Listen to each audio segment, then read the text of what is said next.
thing that has fascinated me for a long time is the cost of success. And we've talked about it a few times on the show here, and I've even shared my personal struggles and concerns with you guys on the cost of success. For some reason, I'm hyper aware of this concept, constantly analyzing professional athletes and uber successful people that I run into, and I consistently think to myself, that person's super successful. I wonder what their journey looks like, and I wonder what it cost them to get here. It's a great question. If you start asking people their stories, you'll find that they're typically amazing stories. So it wasn't by chance that this clickbait titled The Shadow Side of Greatness worked on me.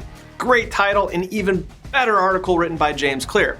It's a very interesting article with some interesting behavioral science covering Picasso and Floyd Mayweather, arguably the most successful artist and boxer that ever lived. Now Picasso, he had over 26,000 pieces of art that made him worth $500 million by the time he passed, and that was back in 1973.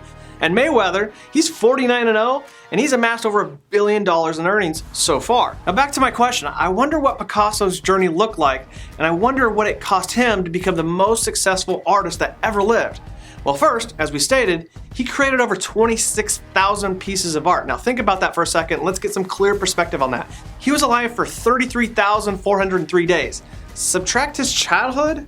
That means Picasso produced a piece of art nearly every single day for 71 years of his life. Every single day, guys. And as I alluded to in our Work-Life-Unbalanced show, if Picasso was doing this literally every single day of his life, then he probably wasn't focusing on being a good father or husband or friend.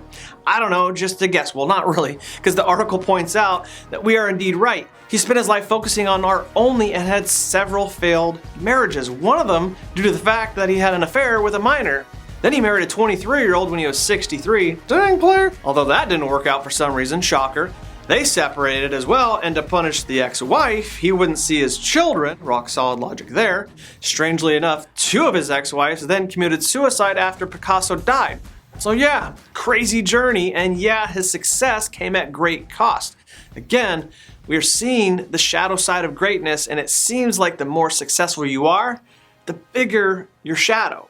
And sure, it's not true for everyone, but when you start studying this, and I have, and start watching it in your own life, you'll see it's true for a lot of people. Mayweather's no different. 49-0, $1.3 billion in earnings. Greatness, sure, but he was also charged with 2 counts of domestic violence in 2002, 2 counts of misdemeanor battery in 2004, and another in 2005, and another in 2010, and several more that have been dropped. So the qualities that went into making Mayweather great, unbridled anger and lack of impulse control, also led him to be violent in his everyday life and crushed his abilities to have normal relationships, making him unbeatable in the ring but unbearable in his rest of his life. And as I read this article, it seemed to fit perfectly with our show that we alluded to earlier called Work-Life-Unbalanced, where we talked about the 4-burner theory and we referenced Tiger Woods and reviewed his success and his shadow side of it.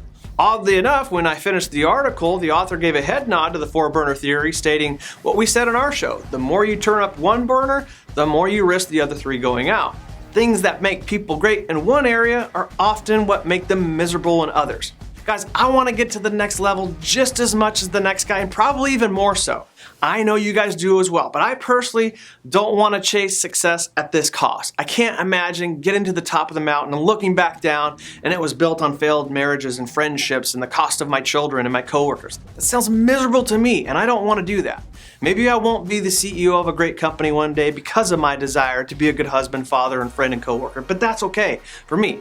What do you guys think? I've opened up a little bit here today. What are your thoughts and challenges and struggles with success and the shadow side of greatness? I hope you feel comfortable enough to share, because I have, and I for one would love to hear your thoughts and struggles as well. Share the show and share your thoughts down below, and we'll see you guys next week.